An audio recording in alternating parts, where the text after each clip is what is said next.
Yeah, hey Sherry, just want to give you a quick call. I was putting up a fountain in the backyard and today, and oh my God, it was so heavy. Geez, it made me think. I mean, all of the energy, to move the fountain, and then it got me thinking, like, God, how's it possible for, those ancient Egyptians to build those huge pyramids, right? I remember how amazed I was when I first heard about the Great Pyramids. My teacher told us how the ancient Egyptians made these great tombs and how they preserved the body. I remember I thought it was quite strange that they can build something so magnificent, but they either can't draw or did not know how to pose themselves. You see, my mom always told me to look at the camera, but everyone in the Egyptian drawings would turn their face to the side. Don't they know they are being filmed? Whether we like the Egyptian art style or not, we can't deny the Great Pyramid is a world wonder. Actually, it was the tallest man-made structure for 3,800 years, until the completion of the Lincoln Cathedral in 1300. However, the Lincoln Cathedral did not last long. It fell apart in just 250 years. But the Great Pyramid is still standing tall, based on the findings of cartouche of sheeps found by Major General Richard Howard Wyss around 1765. And with King Khufu's name, the pyramid was built 4,600 years ago.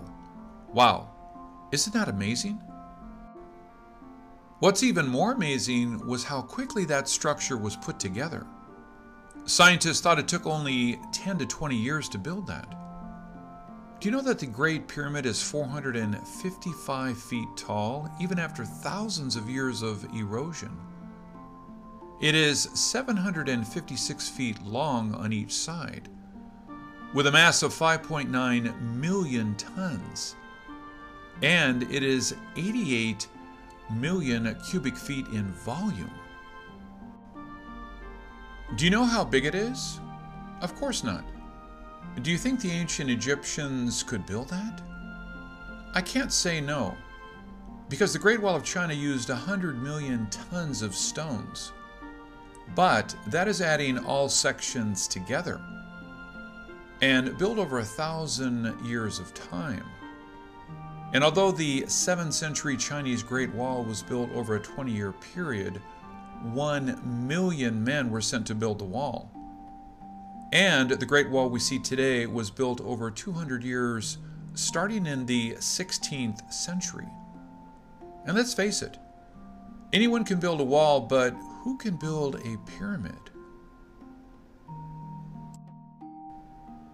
Although a pyramid is hard to build, there are theories on how it can be built, even though none of those made any sense to me. I will assume the ancient Egyptians knew how to build them. But for the pyramid to be completed even in a 20-year period, workers had to move 12 huge blocks every hour to put the 2.3 million blocks together in just 20 years. Sorry for saying this, but no matter how you put it, I just don't see how ancient Egyptians can build a pyramid like this. I mean, in such a short time. The Greek historian Herodotus said in 500 BC that 100,000 people built the pyramids. But modern Egyptologists think it was more like 20,000 to 30,000. It is not impossible for 20,000 ancient Egyptians to build the Great Pyramid in 20 years. They would all need to be Superman. But if anyone has any doubts, it is hard to argue against the archaeological remains found near the pyramid that belong to pyramid workers. Plus, can you deny the resemblance between the Sphinx and Khufu? So, for hundreds of years, no one questioned the age of the pyramid. However, a few people pointed out an obvious fact that most people turned a blind eye to. Khufu's name was misspelled. Instead of Khufu, it read as Raufu. And upon careful examination, it was found that the cartouche of Sheps was not mentioned in Richard Viz's journal till 3 years after he worked on the pyramids. Richard invested close to $1 million without any breakthrough in the pyramid, and that alone is a good enough motive to forge the graffiti to seal his place in archaeological history. Imagine if Khufu did not build the Great Pyramid. Then it opens all kinds of possibilities.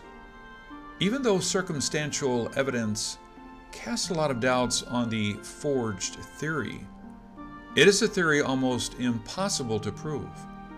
However, when Egypt was going through political turmoil, 2 Germans decided to play history detectives and took samples and had them tested. If what they said was true, Richard Viz committed a pyramid scam.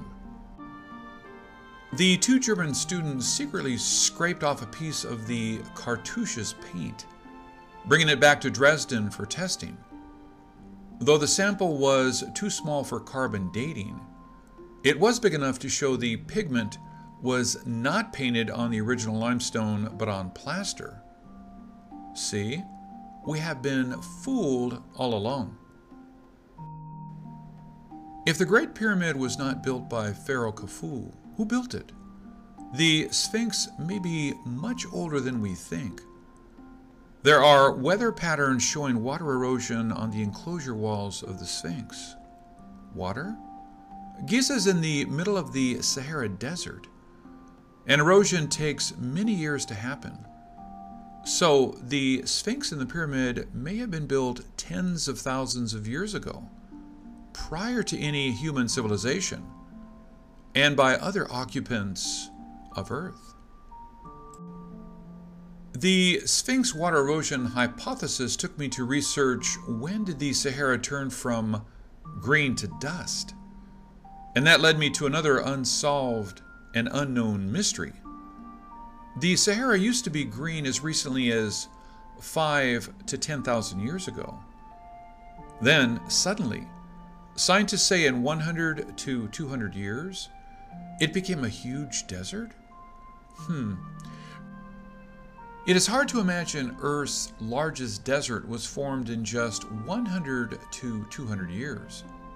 But then I found a Los Angeles Times article about archaeologists get a glimpse of life in a Sahara Eden by Thomas H. Ma II from 2008, which narrowed the Green Sahara period to 8,000 to 12,000 years ago and shared stories of a town suddenly buried in sand with people over 6 feet tall, some even at 6 feet 8 inches tall.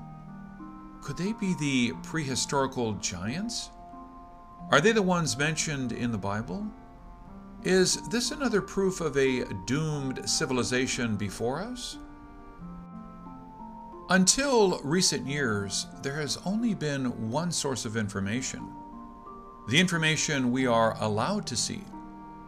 And it is also the only information source we can find. But now, with the World Wide Web, we know there are pyramids everywhere. Why? Who built them? What are they for? Some people have said pyramids are a power source built by ancient aliens. Some say those are the remains from doomed civilizations. Some have said they hold secrets for our survival. Whatever it is a mystery we have yet to solve. This is Ken Peters. Thank you for watching.